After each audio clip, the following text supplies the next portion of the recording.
Stefan Cousin, entraîneur Weisha Mashaboli sha Komor Salakanti wai harna ziara hununzuani hushuka yahe harna ishanja santege hohoani anahikiwa namna njema. Bwana Stefan Cousin afanya mahadisi ho Komor Telecom vamoja na watangazaji wa mbali wa hununzuani na madhumuni tizangina liwenyesa hususwani ambaye Komori leo ipua ngao harna zifani za sport. Ce geste, ce symbole, pour vous exprimer nos émotions. Là, on a perdu même les mots, tellement on était fiers devant le match. On était fiers, donc là, j'ai perdu complètement les mots.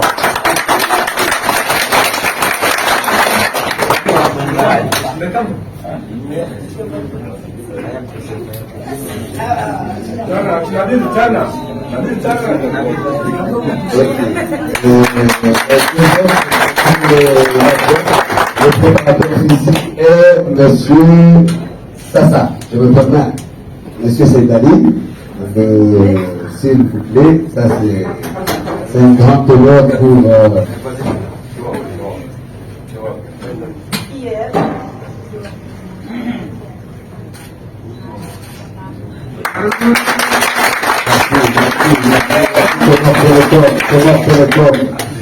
le plus puissant réseau. Et après, le coach, l'adjoint, le préparateur physique.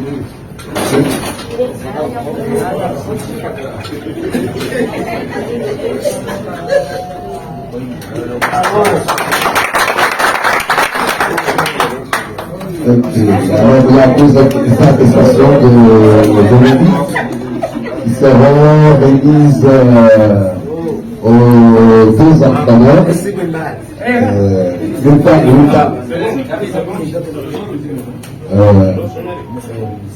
Voilà, c'est à monsieur la direction régionale de Comore Télécom d'Anjouan remet cette attestation d'honneur aux euros de l'équipe nationale des Comores, à monsieur Stéphano Cousin.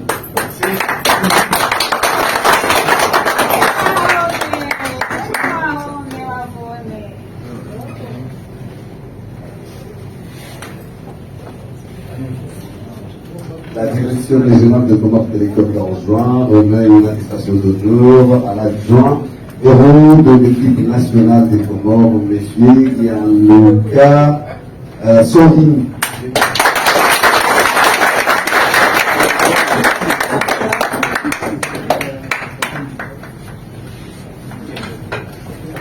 Alors, mes chers amis journalistes, je pense qu'il ne va pas tarder. On va commencer parce que le programme est... Voilà, comme je l'avais rappelé en coulisses, avant que le public soit là, nous orientons notre conférence de presse sur la qualification de ce à laquelle, et puis, performance de l'équipe va y être automatique, et les visions futures pour les responsables. Et le coach et la fédération, les visions futures pour pousser le bouchon sur. On ne va pas tarder et nous sommes très fiers parce que là où on est, c'est la ville. Et donc, notre fils comorien Joannet, Chouchou Yassine Boural, a renversé le micro.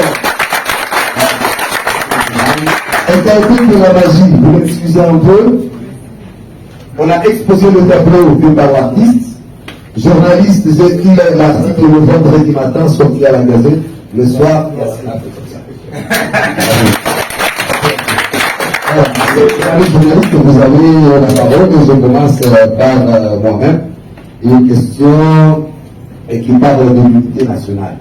Monsieur le président de la fédération, monsieur l'entraîneur, la leçon de moralité apprise et comprise concernant la solidarité entre Comoriens qui arrivent à parler la même langue quand il s'agit de poissons politiques. Comment avez-vous vraiment la leçon que vous avez apprise et comprise dans cette solidarité?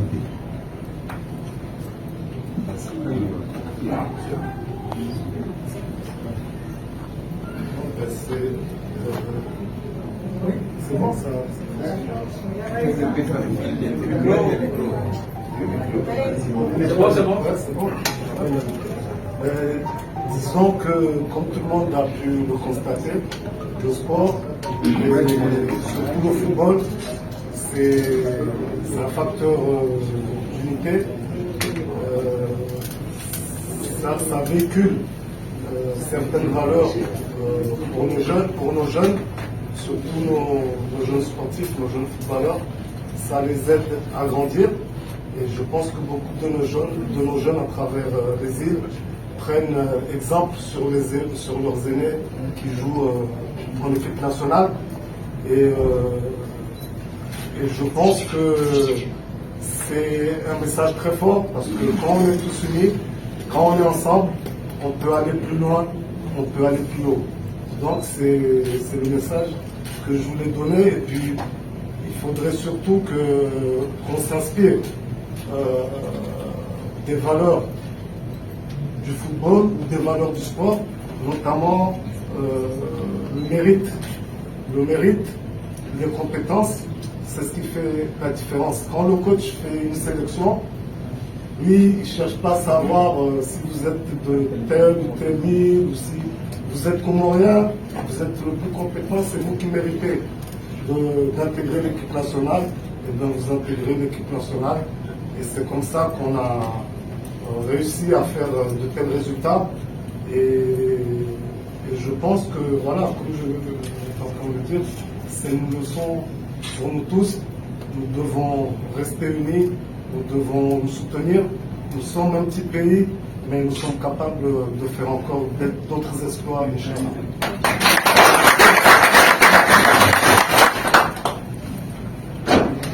Ok, je m'en souviens de l'expression du journaliste qui avait dit que le monsieur Lacan a giflé le géant gagnant. Donc c'est la seule qualité qui avait posé ce prix. S'il y a un journaliste qui a une question. Coach, merci d'être venu avec nous aujourd'hui. Ma question c'est quelle est votre réaction pour votre première qualification à Coupe d'Afrique des Nations avec les Serbes? Bien sûr, on est content et satisfait parce qu'on est on a la chance d'avoir en fait un gouvernement qui met vraiment les moyens pour faire des bonnes compétitions. Il y a une fédération qui est super compétente et qui a une vision, parce que quand on a commencé le projet, maintenant c'est facile à dire, mais nous on a commencé il y a plus d'1 an, et c'est les choses qu'on se disait il y a 1 an, qu'il fallait reconstruire, il fallait chercher les jeunes, il fallait que ce soit les meilleurs qui jouent, et comme a dit le président, on ne regarde pas s'ils viennent de Marseille, de Paris, de Grande Comore ou d'Anjouan, c'est les meilleurs qui doivent jouer. Et donc si vous voulez, nous on est contents parce que malgré qu'on reconstruit l'équipe, on a quand même réussi à faire des résultats. Et bien souvent, l'équipe nationale, ça reflète aussi un pays. Ça reflète aussi les valeurs d'un pays. Et je suis content parce que je pense qu'on a eu les équipes les plus correctes. On ne fait pas beaucoup de fautes, on ne fait pas beaucoup de cartons. C'est une équipe qui joue au football, c'est une équipe qui a toujours une bonne mentalité. Et ça aussi, parce qu'il y a gagné et gagné. Mais aussi, je pense qu'il faut aussi gagner avec la manière. Et c'est pour ça que je suis fier et très très orgueilleux parce qu'on a la chance d'avoir une belle génération de joueurs.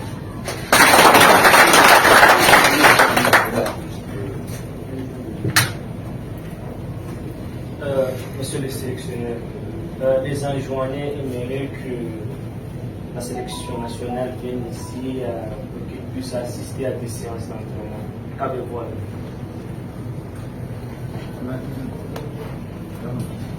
Donc sincèrement, ça c'est une chose qui plairait beaucoup aussi à la fédération et aux joueurs. Maintenant, il faut qu'on se dise les vérités. Le problème c'est quoi? C'est la gestion du temps. Parce que généralement les joueurs, ils jouent en Europe le samedi ou le dimanche, ils prennent l'avion, ils arrivent ici le lundi. Nous déjà le vendredi ou le jeudi, on a déjà un match. Donc c'est un peu compliqué malheureusement par rapport au transport. Mais c'est pas dit qu'on ne va pas travailler pour. Parce que je pense qu'à la fin, ça serait une première et ça serait important de le faire. Donc si on arrive à trouver un bon créneau ou des dates FIFA, par exemple, où il y a des matchs amicaux, etc., ça peut peut-être nous permettre de le faire. Je veux juste ajouter que nous, on rêve de ça. Parce qu'on sait que si le coach et son staff, et si les joueurs arrivent à atteindre leurs objectifs, et à faire de tels résultats, c'est parce qu'il y a le soutien de Solacan et de tous les Comoriens. Et donc ça, c'est clair que nous, notre souhait, quand je dis notre rêve, c'est pas un rêve, mais comme le coach l'a dit, il y a toujours le facteur temps qui joue, parce qu'à peine arrivés, ils ont 3-4 jours, quelquefois pas plus, d'entraînement, et ils doivent jouer un match. Donc quelquefois c'est difficile, mais on va réfléchir, voir comment pouvoir organiser ça, parce que de toute façon, il faut qu'ils viennent en jouant, il faut qu'ils aillent à Moïli, et pourquoi pas à Mayotte aussi.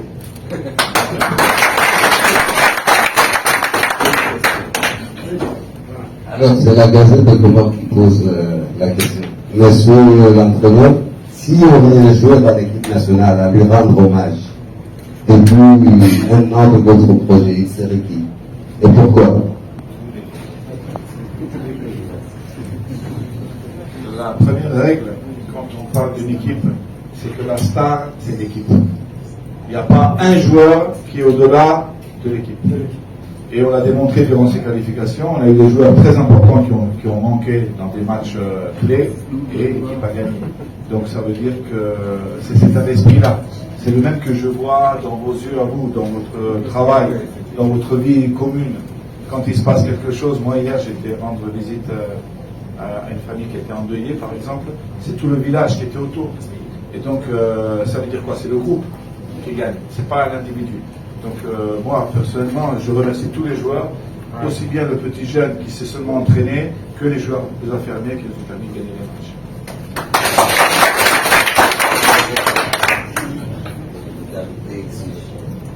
Monsieur le coach, on était allé loin en 2021 jusqu'à un quart de finale. Est-ce que vous pouvez nous emmener loin par rapport à l'année dernière? Inch'Allah.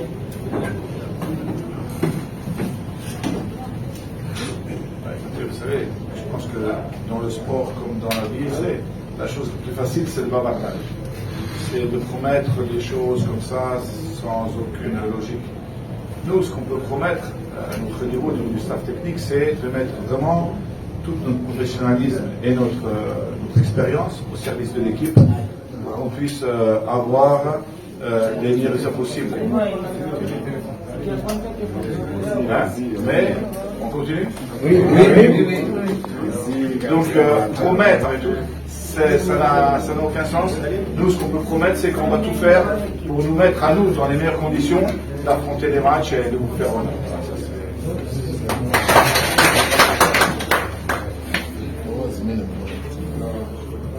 Oui, Monsieur le Président, je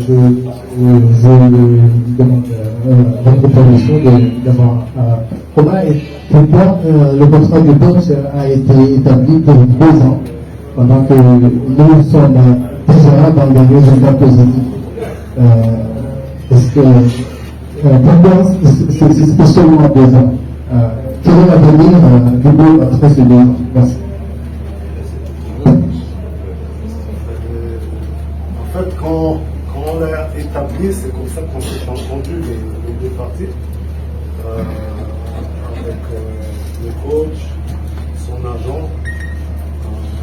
Mais bien sûr que nous souhaitons et nous comptons de conserver, puisqu'on a des éliminatoires du monde aussi. Il y a la CAN en décembre. Et comme on disait, de toute façon, le coach l'a dit, on va continuer à travailler pour les prochaines échéances. Nous visons la qualification, même si on sait qu'il y a des équipes qui sont favorites, des équipes comme le Grenade ou le Mali, et nous sommes dans une bonne dynamique. Et comme le coach l'a dit, on ne va pas faire des promesses. Il a employé le mot de bavardage, et nous ferons en sorte avec le gouvernement de créer toutes les conditions pour que ça se passe aussi bien que pour les éliminatoires de la CAN, parce que vous avez vu que ça n'a pas été facile avec des équipes comme la Gambie, Madagascar, la Tunisie. Toutes les 3 qui ont une plus grande expérience que nous, qui ont atteint pour certains les quarts de finale, pour la Tunisie qui a déjà gagné la CAN. Donc Mais en travaillant, en y croyant, en étant unis, comme je l'ai dit, on peut atteindre nos objectifs. Et donc, voilà, avec le coach, il n'y a pas de problème. Quand je dis avec le coach, c'est avec tous les staff. On est en train de discuter. Et tout ce qui concerne son avenir avec l'équipe nationale, son contrat par exemple, on va officialiser tout ça quand on aura bouclé les discussions, parce que là, il y a la fédération et le coach, mais il y a aussi le gouvernement qui est impliqué dans ce processus, qui est fortement impliqué, puisque notamment le salaire du coach il est assuré par le gouvernement. Donc il n'y a pas de problème à ce niveau-là. Il n'y a pas de problème à ce niveau-là. On compte le conserver parce qu'on a encore besoin de lui, ça tout le monde le sait.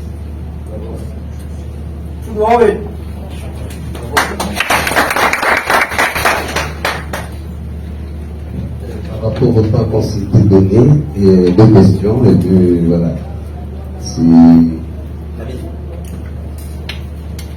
Excellence, monsieur le coach.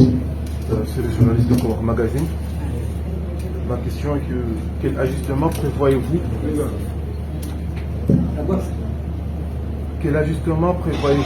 pour préparer l'équipe à affronter les meilleures nations africaines au Maroc?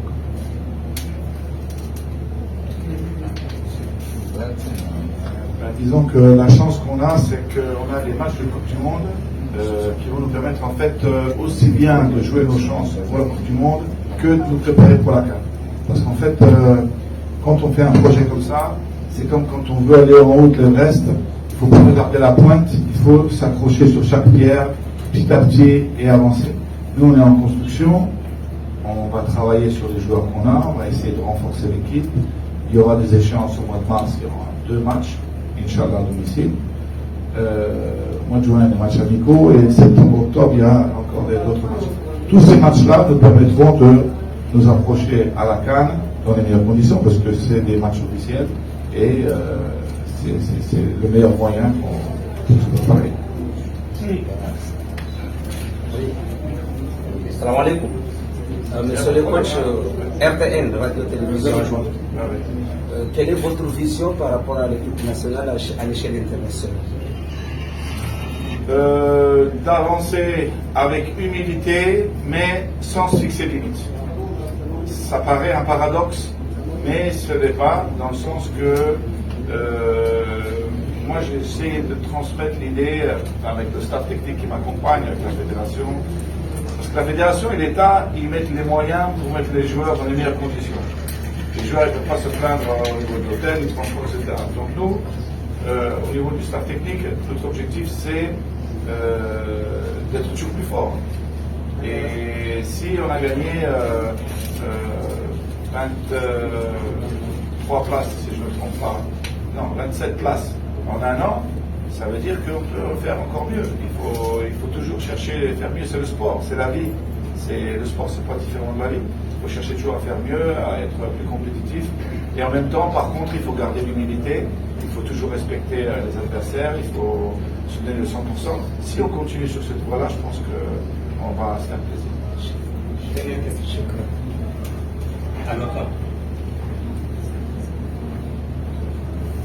Cette question qui s'adresse à M. le Président, vous savez qu'en Afrique, il y a parfois des joueurs qui se reportent parce qu'il y a des questions de prix. Est-ce que vous nous assurez que les joueurs que nous aurons d'ici la CAN 2025 n'auront pas de problème de prix, etc., avec la fédération ou avec le pouvoir? Moi, ce que je peux dire, c'est que, comme le coach l'a souligné, aussi bien le gouvernement que la fédération, nous faisons en sorte, en tout cas nous faisons de notre mieux pour que nos joueurs soient dans les meilleures conditions. Donc des questions de primes, dans toutes les équipes nationales, il y a des primes. Il y a des primes, quelquefois quand vous avez des pays qui donnent par exemple, quand j'en connais, qui donnent que des primes par exemple de victoire. Il y en a qui donnent que des primes de présence sous forme de per diem. Enfin, je connais au moins une fédération qui le fait. Il y en a comme nous qui donnent des primes de présence, des primes de victoire. Bien sûr, il y aura aussi les primes de qualification, mais je pense que ce n'est pas un sujet très important parce que de toute façon, aussi bien nous, vous, les joueurs, savent qu'on ne peut pas faire au-delà de nos moyens. Tout ce que je peux dire, c'est qu'il y a des pays qui ont plus de moyens que nous, mais qui ne font pas, et qui n'en font pas autant. On peut aller regarder, on peut aller chercher. J'ai au moins une quinzaine de fédérations facilement, et de pays qui ont plus de moyens que nous, mais qui ne font pas ce que le gouvernement et la fédération fait. Donc j'espère et je pense que, parce que c'est vrai, il ne faut pas le cacher, c'est des problèmes qui se sont déjà posés et qui peuvent se poser, mais c'est des choses surtout qui doivent faire l'objet de discussions. Mais quand je dis de discussion dans un climat vraiment apaisé, dans la sérénité, et tout en pensant avant tout à l'intérêt de la nation. Parce que c'est un pays qui traverse, on le vit tous, on a beaucoup de difficultés.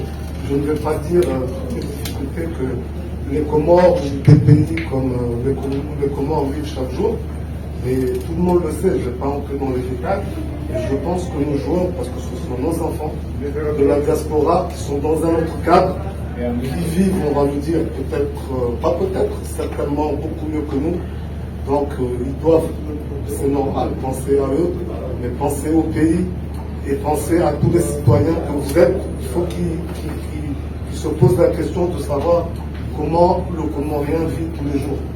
Ils sont déjà venus, ils sont allés dans leur ville, les villages respectifs.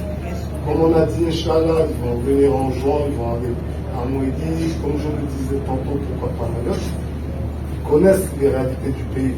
Donc je pense que c'est pas ça qui doit faire l'objet de problème. Pourquoi? Parce qu'ils nous apportent beaucoup. Ils nous apportent beaucoup. Vous êtes tous heureux. Après la qualification, ils nous donnent de la visibilité. Mais je vais dire aussi que nous aussi, le pays, vous les supportez. Et nous, en tant que fédération, on leur donne de la visibilité. Parce qu'il y a beaucoup de joueurs qui sont dans leur club et qui voudraient aller jouer, partir à la CAN. Et qui voudraient aussi jouer des éliminatoires de Coupe du Monde. Donc voilà, moi c'est ce que je veux dire. Je crois que tu as déjà répondu à la question. Quand on vient en juin, on est toujours rappelé, c'est exceptionnel, parce que tout le monde le sait. Parfois, comment on est bien accueillis, mais voilà, quand on arrive en juin, là on est à l'aéroport, il y a toujours quelque chose de différent. D'exceptionnel, une ambiance, voilà, j'ai vu le coach Jean-Lucas et il y a Étienne aussi de la FIFA qui nous accompagne pour notre commission. Ils étaient tous contents et je vais dire agréablement surpris. Et je pense que voilà, ça sera toujours comme ça. Quand on vient en juin, on est accueilli, on prend du plaisir à. Et d'ailleurs, on repart jeudi, mais voilà, pour moi, le séjour est trop court, mais on reviendra, Inch'Allah.